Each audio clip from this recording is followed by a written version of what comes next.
नमस्ते। दुनिया के किसी भी मंच पर तिब्बत या दलाई लामा का नाम आते ही चीन की सरकार और उसके नेता आपा होने लगते हैं। चीनियों की इस बौखलाहट से वही सच्चाई बेनकाब होती है कि तिब्बत को लेकर उसके मन में बहुत बड़ा चोर बैठा है। इस कारण चीनी सरकार किसी अपराध बोध के तले खुद को नैतिकता के धरातल पर बहुत असहाय पाती है। इसका एक उदाहरण हाल में देखने को मिला है। भारत यात्रा पर आई अमेरिकी अवर सचिव और तिब्बत मामलों पर अमेरिकी सरकार की विशेष प्रतिनिधि उजरा जया और भारत में अमेरिकी राजदूत की दलाई लामा के साथ भेंट पर चीन सरकार ने जैसी तल्ख एवं आक्रामक टिप्पणी की है वह इस सामान्य घटना के अनुपात में बहुत असामान्य और चौंकाने वाली थी।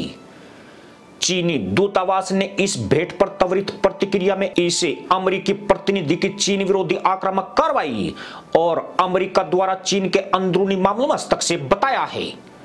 चीनी प्रवक्ता ने अमेरिकी सरकार को लगभग धमकाते हुए अंदाज में कहा कि अमेरिका अपने इस आश्वासन का सम्मान करे कि तिब्बत चीन का हिस्सा है और उसे चीन के आंतरिक मामलों में हस्तक्षेप की हरकतें बंद करके चीन विरोधी अलगाववादी शक्तियों को समर्थन देना बंद करना चाहिए।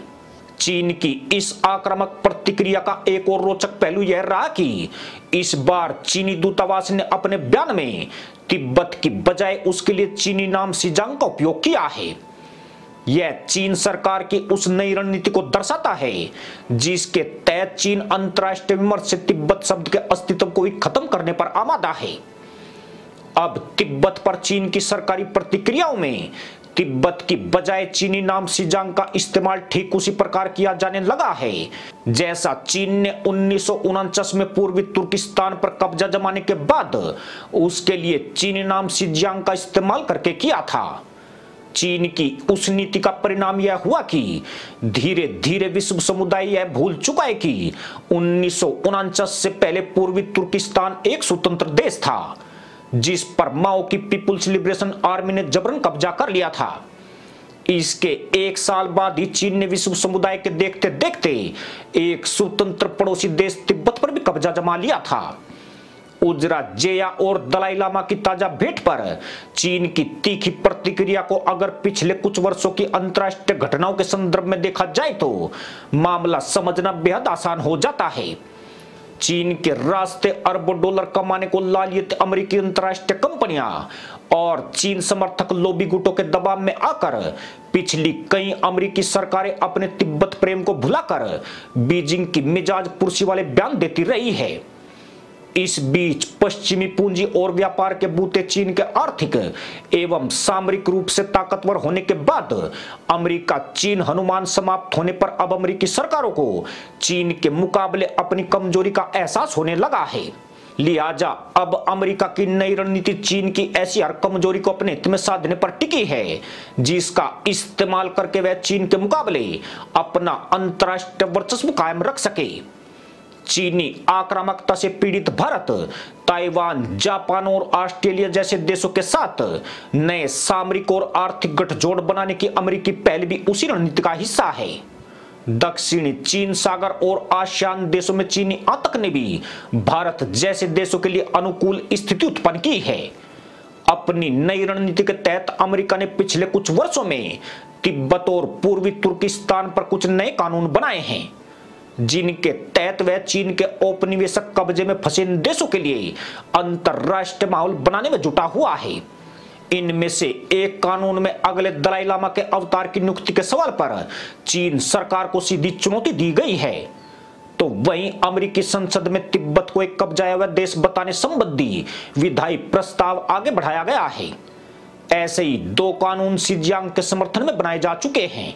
उजरा जेया को तिब्बत संबंधी मामलों की विशेष प्रतिनिधि नियुक्त करने से पहले पिछली अमेरिकी सरकारें इसी पद पर रॉबर्ट डेस्ट्रो और कोंडोलीजा राइस जैसे दिग्गजों की नियुक्ति कर चुकी है। महत्वपूर्ण बात यह है कि अमेरिका में रिपब्लिकन और डेमोक्रेट्स के बीच तमाम मसलों पर मतभेद के बावजूद तिब्बत और शिजियांग के सवाल पर व्यापक सहमति है। इसलिए यह तय है कि आने वाले दिनों में तिब्बत के सवाल पर अमेरिकी सरकार चीन की गीदड़ भभकियों से डरने की बजाय और अधिक आक्रामक होने वाली है। अमेरिका की इस नीति में यह परिवर्तन भारत सरकार के लिए भी एक शुभ संकेत है। दुर्भाग्य से अब तक की सभी भारतीय सरकारें तिब्बत के सवाल पर दब्बू बनी रही कि तिब्बत पर चीनी कब्जा गैरकानूनी है और इसी कब्जे के कारण चीन को भारत की माल्य सीमा तक धमकने का मौका मिला है। भारतीय नीति नियंताओं को अब समझ आ जाना चाहिए कि तिब्बत को अपनी नई छावनी की तरह इस्तेमाल करके चीन भारत के विरुद्ध सैन्य दादागिरी करने पर तुला है और आए दिन अरुणाचल को अपना दक्षिणी तिब्बत बताकर उस पर अपना हक जताने लगा है। वैसे भी गलवान कांड, भारत को क्षति पहुंचाने वाले आतंकियों का संयुक्त राष्ट्र में बचाव और पूर्वोत्तर में सक्रिय आतंकियों को सहायता पहुंचाने की चीनी चालों के बाद अब भारत को पूरा नैतिक और राजनीतिक अधिकार है कि वह तिब्बत पर चीन की गैरकानूनी मौजूदगी को चुनौती दे और तिब्बत पर अपनी नीति पर नए सिरे से विचार करे। चीन के विरुद्ध बढ़ते हुए अंतर्राष्ट्रीय आक्रोश और अमेरिका जैसी महाशक्तियों की बदली हुई रणनीति को देखते हुए अब भारत के लिए तिब्बत के सवाल पर चीन की आंख में आंख डालकर देखने और अपने राष्ट्रीय हितों का दूरगामी हल खोजने का समय आ गया है। इसी के साथ अनुमति दोस्तों, जय जवान, जय किसान, जय हिंद, वंदे मातरम।